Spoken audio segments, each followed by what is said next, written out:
Mais bien aimé, quand le Seigneur t'appelle et que tu ne fais rien de Christ, sache-le bien que tu as enterré les dons que le Seigneur t'a donnés.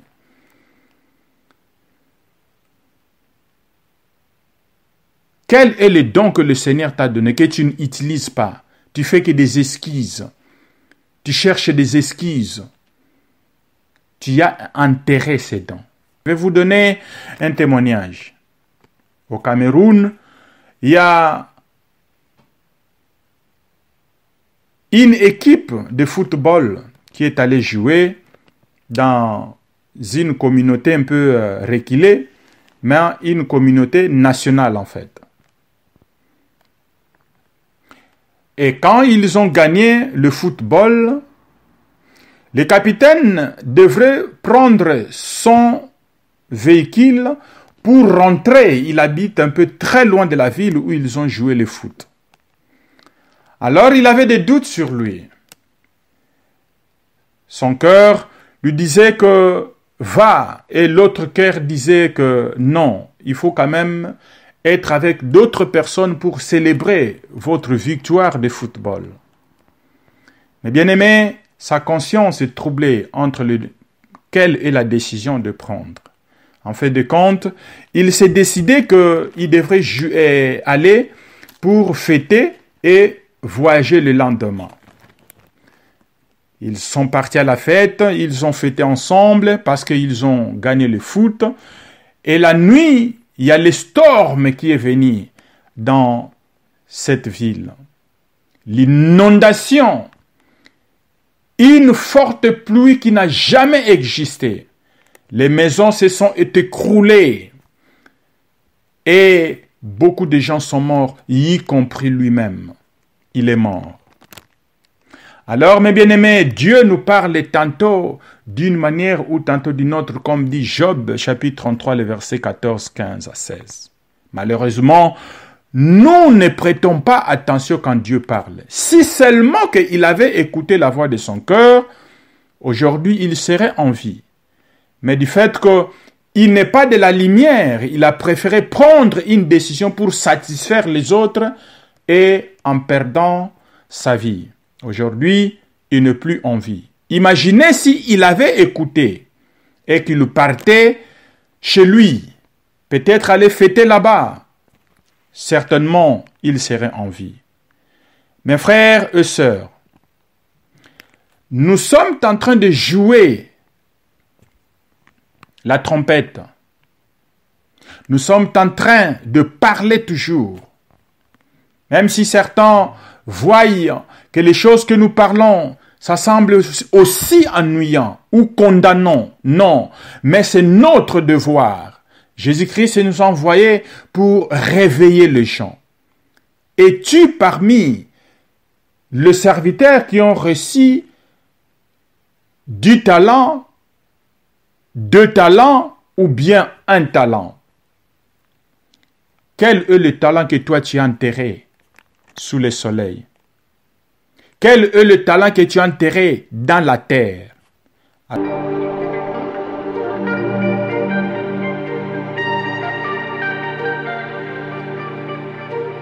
Shalom, shalom à vous les enfants de Dieu. C'est bien moi votre frère, le pasteur Israël Nash. Je vous salue au nom de Jésus. Je suis précisément à Kinshasa. Naza responsable à Ophelina. Jésus est mon papa. Naye liboso na bino pour nous représenter bino bana o bozomona na bilili pe ba difficulté tozanango na bandaki ngosala o ça fait longtemps ya koboko la bana selon ainsi dit l'Éternel. Mais ba difficulté ezamingi difficulté ya loyer parce que tozo foutela et puis difficulté au foutela bana minerval pour to chuto bandaki to pesa qui avance mais tikali ndambo nazo banga ke bana oyo bakata classe bakoma nango na sukate. C'est pour cela Dieu m'a mis au cœur na lancé message oyo na batu nyonso ya motema malamu basunga bana oyo bozomona na bilili bana oyo bozomona na bilili ndambo na juna rond-point ngaba ndambo victoire ndambo limité et puis ndambo l'état pesingai pona bande kolanga nyonso ba congolais bobi ba réalité nini to passer nango na mboka soki nga simple individu na ndimi kozwa bana oyo na bokola na ainsi dit l'éternel. Ce qui l'État s'est décidé, tout le monde a sous fazer dans zélati. C'est difficile, il y a aussi la moko. C'est pour ça que nous lancé appel na bana nyoso nzambe pour la classe ya bana oyo, pour na loyer na bango, kolata pe kolia na bango. Na osenga na batu nyoso baza cœur sensible, pe baza na motema kosunga, ba sunga biso pe ba salisa biso. Toza na commune ya Kalamu, quartier Kauka, référence ya monene tukangami université Kimbangiste, avenue comme on a Marin numéro 16. Numéro de téléphone biso pour na bato balingi ba contacter biso pour na ba détail mosusu isa plus 243 89 72 32 229. Zamba pambola bato nyoso yo ba ko assister biso. Merci.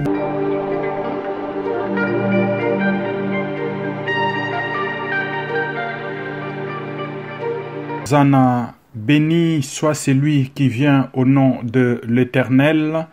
Il n'y a qu'une seule personne qu'on doit saluer et c'est grâce à lui que nous sommes tout autour de cette conversation. C'est notre Seigneur Jésus-Christ. L'apôtre Paul a dit en 1 Corinthiens chapitre 16, le verset 21 à 22. Il dit, « Je vous salue, moi, Aaron, dont tu mets ton nom, moi, Paul, tu mets ton nom, de ma propre main. » Écoutez bien ce qu'il dit, « Si quelqu'un n'aime pas le Seigneur, qu'il soit anathème. » Anathème, ça veut dire qu'il soit maudit. Maranatha, viens Seigneur Jésus. Et tant que les enfants de Dieu, Maranatha, nous devrons appeler que le Seigneur Jésus-Christ vient, que la grâce du Seigneur Jésus soit avec vous. Partout vous êtes pris, dans vos maisons, au travail, dans de différentes activités, je vous salue, moi, frère Aaron, sur mes propres mains. Alors que la journée d'aujourd'hui, je viens devant votre présence pour rappeler quelqu'un. Pour rappeler quelqu'un que tu es ici, tu as été envoyé sous le soleil pour accomplir un objectif, un but. Tu n'es pas venu ici pour manger, pour boire, pour s'amuser dans les choses qui sont visibles. L'apôtre Paul dit en 2 Corinthiens, chapitre 4, le verset 18, que nous regardons non les choses qui sont visibles, mais nous regardons les choses qui sont invisibles. Pourquoi? Parce que les choses qui sont visibles sont temporaires, mais les choses qui sont invisibles sont permanentes. Le Seigneur vous aime beaucoup. Voilà la raison pour laquelle il vous envoie toujours. Il vous envoie toujours quelqu'un ou un messager pour venir vous faire un rappel des choses que vous connaissez très bien. Maranatha, viens le Seigneur. Amen. Alors, aujourd'hui, je viens vous rappeler quelque chose que notre Seigneur Jésus avait dit. Je viens dire à quelqu'un que le souhait de notre Seigneur Jésus est que tu ne pars pas dans le lieu de tourment. Tu ne pars pas en enfer. Son souhait est qu'il est mort pour toi et que tu devrais au moins faire l'effort de ne pas participer à la lutte que l'ennemi, à l'influence que l'ennemi est en train d'infliger les gens sous le soleil. Quand il parlait à ses auditeurs, il parlait souvent en parabole. Mais je viens te dire que quand le Seigneur parlait, il faisait comprendre à ses auditeurs la vie qu'ils devraient vivre afin qu'ils puissent mériter, pour qu'ils puissent avoir l'approbation, bien sûr, ou la grâce d'entrer dans le royaume céleste. Il parlait dans des paraboles, mais ces paraboles nous font comprendre que c'était le moyen, en effet, que le Seigneur utilisait. Et tant qu'il met que nous sommes sous le soleil, de vivre le ciel déjà pendant que nous sommes ici sur la terre. Il a donné un exemple que nous pouvons lire dans le livre de Matthieu chapitre 25, les versets 14 jusqu'à 30, mais nous n'allons pas lire tout, on va paragrapher cela. Là, il parle de quelqu'un qui devrait partir dans un voyage. C'est quelqu'un, il fit un homme riche qui avait ses serviteurs, alors il devrait partir en voyage. Cet homme riche, c'est quoi? Je vais rappeler à quelqu'un, mon frère et ma sœur qui m'écoutent. Quand Jésus-Christ a parlé que le royaume de Dieu est semblable, ou bien il y a un homme qui a donné la richesse, il y a un homme de toutes les paraboles que le Seigneur parlait, il te rappelle, toi qui m'entends, que c'est comme ça que tu devrais vivre si tu veux hériter le royaume de Dieu.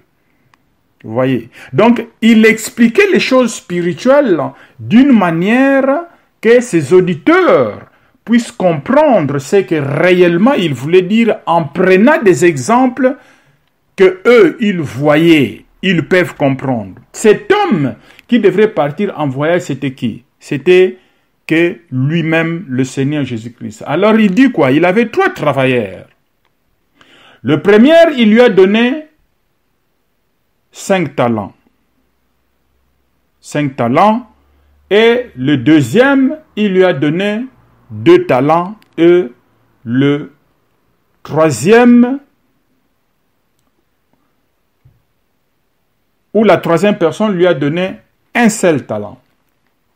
Alors, le but de ce talent, c'était quoi? C'est de multiplier cela pendant que cet homme sera en voyage. Christ est venu, mon frère et ma sœur. Il est mort pour toi. Il t'enseignait le moral qui sont normales pour que tu puisses vivre ici sur la terre. Tu es né, il t'a montré la voie, tu lui as accepté.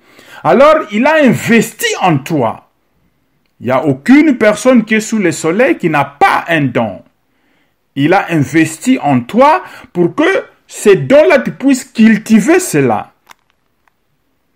Alors, il est mort, il est ressuscité maintenant. Il est le roi des rois, le seigneur des seigneurs. Il est parti en voyage. Mais il nous a promis qu'il revient. Et quand il va revenir, c'est pour que nous puissions rendre les comptes de ce qu'il t'a laissé, ce qu'il t'avait donné.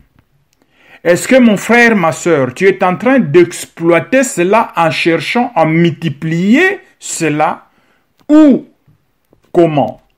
Alors la première personne, il a fait les efforts avec les 5 là, il dit non, avant que mon maître vienne, je ferai tout pour multiplier cela afin que ça devienne 10. Effectivement, quand son maître maintenant est venu pour qu'il puisse rendre les comptes, il a dit ceci. Maître, tu m'as donné 5 talents et voici, je gagnais 2 autres talents. Alors son maître lui dit, c'est bien, bon et fidèle serviteur. Tu as été fidèle en peu de choses, je te confierai beaucoup de choses. Entre dans la joie de ton maître. Le Seigneur viendra féliciter, viendra te couronner avec la gloire. Ce qu'il t'a donné, ça se répète par rapport à ce que tu vas réjouir dans son royaume. Voilà la raison pour laquelle il dit que bon et fidèle. Est-ce que toi, mon frère et ma sœur, réellement, tu es digne que le Seigneur t'appelle bon? Tu es vraiment digne que le Seigneur t'appelle un serviteur fidèle? Tu es vraiment digne que le Seigneur te confie encore beaucoup dans son royaume? Alors, beaucoup de gens ne cultivent pas n'exploitent pas. Leurs yeux sont fixés dans les choses qui sont visibles. Quel rapport donneras-tu quand le Seigneur Jésus-Christ viendra?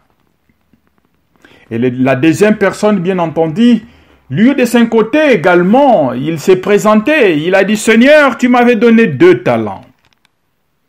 Mais regarde, j'ai cultivé, j'ai multiplié cela, j'ai encore reçu 2 autres. Et la même chose que le Seigneur a dit, bon et fidèle esclave. Tu as été fidèle en peu de choses et je t'établirai sur beaucoup. Mais bien aimés, le Seigneur ne nous demande pas trop. Imaginez, celui qui avait reçu les 10 talents, il peut dire non, mais je vais cultiver vraiment, afin que je puisse avoir 15 ou 20 talents. Non, le Seigneur te donne justement la possibilité de cultiver même le double de ce que tu as reçu. Quel est ton don? Quel est quelque chose que le Seigneur t'a mis? Est-ce que tu es là en exploitant seulement les potentiels physiques ou tu es là à exploiter les potentiels spirituels? Je viens te dire, mon frère et ma sœur, le Seigneur ne demandera pas combien de maisons as-tu construites, combien de voitures as-tu eues, combien de femmes ou les enfants que tu as aidés, en cherchant bien sûr les intérêts au-dessus de ces gens-là. Combien de valises que tu avais? Combien de chaussures? Quelle était la grandeur de ton ministère? Combien de personnes? Non, mon frère et ma sœur. Il te demandera justement combien de talents. Est-ce que les dons que je t'ai laissés? Est-ce que les dons que je t'ai confiés? Et la Bible nous dit, il donne selon les capacités de quelqu'un. Ça, c'est une phrase que chacun de nous doit se poser. Il donne selon les capacités. Tu ne peux jamais dire que le Seigneur m'a donné trop de ce que je ne peux pas porter. Non, il a dit qu'il a donné à ces travailleurs selon leurs capacités. Est-ce que tu exploites les capacités spirituelles que le Seigneur t'a données? Malheureusement, beaucoup de gens se trouveront sur la personne à qui a reçu un seul talent. Alors, qu'est-ce qu'il dit ici? Le verset 24, c'est lui qui n'avait reçu qu'un seul talent s'approcha ensuite. Et il dit, Seigneur, je savais que tu es un homme dur, qui moissonne où tu n'as pas sémé et qui amasse où tu n'as pas vanné. J'ai eu peur et je suis allé cacher ton talent dans la terre. Voici, prends ce qui est à toi. Quand on lui avait donné ce talent, le Seigneur lui avait dit, si tu lis le verset 14 et 15, que à mon retour,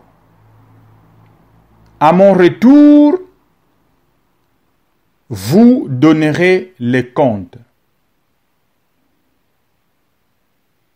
Il fallait valoir cela. Mais lui, au lieu de valoir le talent qu'on lui a donné, il préfère aller cacher cela sous la terre en donnant des excuses. Oh non, Seigneur, je sais que toi, tu es un homme dur. D'abord, tu as l'habitude de s'aimer. De moissonner là où tu n'as pas sémé. Quelles sont les excuses que tu donnes pour servir le Seigneur Jésus?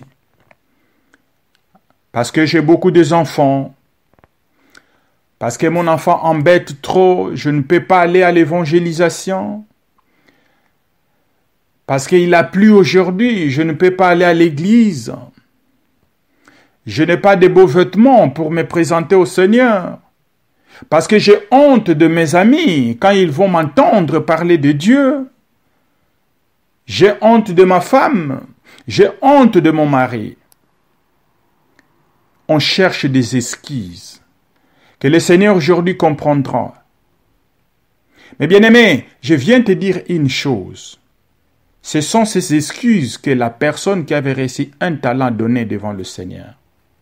Alors quelle était la belle réponse que le Seigneur lui a donnée? Son maître lui dit, « Serviteur méchant et paresseux, tu savais que je moissonne ou je n'ai pas sémé et que j'amasse ou je n'ai pas vanné. Il te fallait donc remettre mon argent au banquier et à mon retour, j'aurais retiré ce qui est à moi avec un intérêt. Si tu savais que tu vas me donner des excuses, paresseux que tu étais, pourquoi tu as gardé cet argent? Tu devrais même donner ça au banquier. Et à mon retour, peut-être je pouvais avoir l'intérêt. Qu'est-ce qui signifie réellement donner ces talents chez le banquier? Aujourd'hui, on t'a appelé pour servir le Seigneur et que tu ne veux pas lui servir. Parle quand même de son nom à quelqu'un. Même si toi, tu ne veux pas vivre en conformité avec le Seigneur, mais au moins, quand tu parles à quelqu'un ce qui est de Christ, la personne peut être sauvée. Si toi-même, tu ne veux pas marcher dans la conformité, et le jour où le Seigneur viendra, tu vas mourir aussi parce que beaucoup de gens se retrouvent sur ça aussi. Ils se disent chrétiens, ils parlent de Dieu, ils parlent de Christ, mais en réalité, leur vie sont toujours une vie qui est très noire, qui ne reflète pas étant qu'un chrétien. Au moins, de ce côté, tu es en train de placer ces talents, cet argent à la banque. Et là où tu places ça, certainement, ça produira l'intérêt. Mais veux-tu être comme ce que le Seigneur souhaitait peut-être que beaucoup parlent de Christ? C'est là où l'apôtre Paul a dit, « Malheur à moi, si je suis utilisé pour sauver les autres et que moi-même je ne sauverai pas, que moi-même je ne rentrerai pas. Non, je ne vais pas me retrouver parmi ces gens-là. » C'est là où la signification que le Seigneur voulait dire, il fallait placer mon argent chez le banquier. Peut-être à mon retour, j'aurais avoir l'intérêt. Est-ce que tu y es aussi une partie de cette personne qui avait eu un talent? Et malheureusement, de son côté, il a étouffé cela. Mais bien aimé, quand le Seigneur t'appelle et que tu ne fais rien de Christ, sache-le bien que tu as enterré les dons que le Seigneur t'a donnés.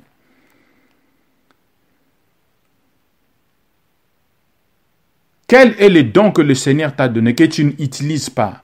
Tu fais que des esquisses. Tu cherches des excuses. Tu as enterré ces dons.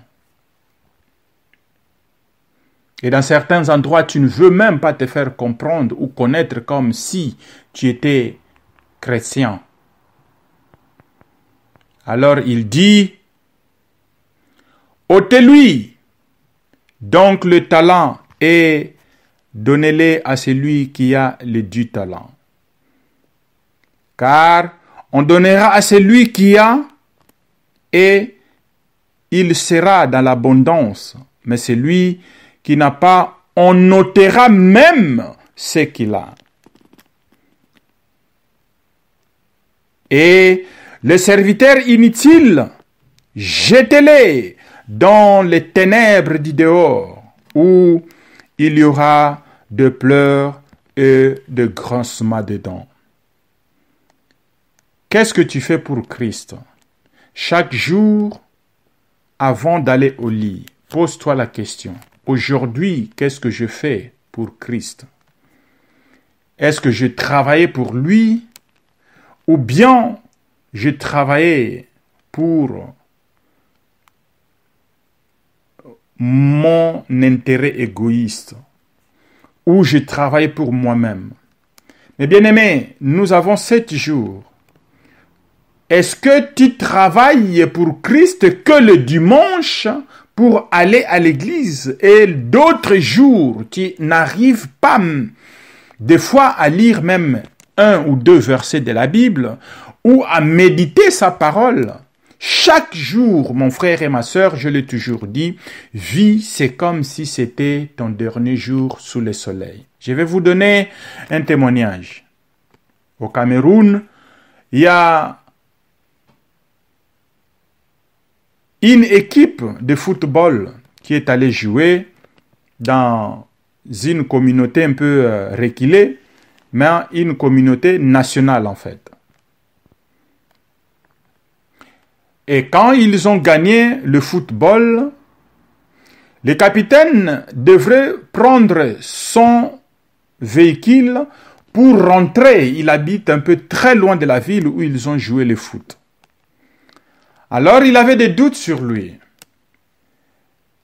Son cœur lui disait que va, et l'autre cœur disait que non, il faut quand même être avec d'autres personnes pour célébrer votre victoire de football. Mais bien aimé, sa conscience est troublée entre quelle est la décision de prendre.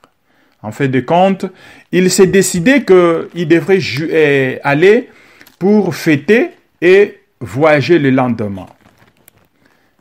Ils sont partis à la fête, ils ont fêté ensemble parce qu'ils ont gagné le foot. Et la nuit, il y a le storm qui est venu dans cette ville. L'inondation. Une forte pluie qui n'a jamais existé. Les maisons se sont écroulées. Et beaucoup de gens sont morts, y compris lui-même. Il est mort. Alors, mes bien-aimés, Dieu nous parle tantôt d'une manière ou tantôt d'une autre, comme dit Job, chapitre 33, les versets 14, 15 à 16. Malheureusement, nous ne prêtons pas attention quand Dieu parle. Si seulement qu'il avait écouté la voix de son cœur, aujourd'hui, il serait en vie. Mais du fait qu'il n'est pas de la lumière, il a préféré prendre une décision pour satisfaire les autres et en perdant sa vie. Aujourd'hui, il n'est plus en vie. Imaginez s'il avait écouté et qu'il partait chez lui, peut-être aller fêter là-bas. Certainement, il serait en vie. Mes frères et sœurs, nous sommes en train de jouer la trompette. Nous sommes en train de parler toujours. Même si certains voient que les choses que nous parlons, ça semble aussi ennuyant ou condamnant. Non, mais c'est notre devoir. Jésus-Christ nous a envoyés pour réveiller les gens. Es-tu parmi les serviteurs qui ont reçu du talent, 2 talents ou bien 1 talent? Quel est le talent que toi tu as enterré sous le soleil? Quel est le talent que tu as enterré dans la terre? Alors sache-le très bien que le propriétaire vient et il est en route. Il ôtera même ce que toi tu as et il préférera donner ça à celui qui a beaucoup. C'est pour cela qu'il dit, je donnerai cela à celui qui a 10. Pourquoi il n'a pas donné ça à celui qui a 2? Parce que quand la personne travaille dur dans le Seigneur, l'abondance aussi lui suivra. Et la récompense ne sera pas la même chose au ciel. Aujourd'hui, l'apôtre Paul dit que les étoiles diffèrent par rapport à la lumière. C'est ainsi que nous serons aussi au ciel. Nous tous, nous ne serons pas dans la même position. Nous tous, nous ne serons pas dans la même gloire. C'est pour cela, celui qui a eu 2, on lui a récompensé par rapport à 2 qu'il a travaillé. Et celui qui a eu 10, la Bible dit, on préfère lui donner encore plus. On notera ce que tu as. Peut-être même, on a déjà ôté cela. Avant, tu as rêvé. Avant, tu avais de belles visions. Avant, tu avais l'amour en Christ. Mais tu as enterré les dons que tu as. Le Seigneur t'a déjà enlevé ce que tu as. Peut-être il a placé ça, déjà il a donné ça à quelqu'un d'autre personne. Et sache-le bien, quelle sera ta conséquence? Ta conséquence sera que tu seras jeté dans les ténèbres. Parce que tu es un esclave inutile. Et la Bible nous dit que c'est là où tu auras des grincements de dents. Ou c'est en enfer. Mais bien aimé, mon souhait, et je prie pour les gens qui entendront ces messages, ne soyez pas parmi les gens qui enterrent leurs dons. Soyez plutôt parmi celui qui a eu le dû talent. Demande le Saint-Esprit, il te révéla combien que le Seigneur t'a donné, la valeur de tes talents, afin que tu puisses le mettre en vigueur. Soyez bénis, c'est votre frère Aaron Ngongo. Je vous salue et je le répète, maudit soit la personne qui n'aime pas Christ. C'est ce que dit l'apôtre Paul. Maranatha, viens Seigneur. Shalom.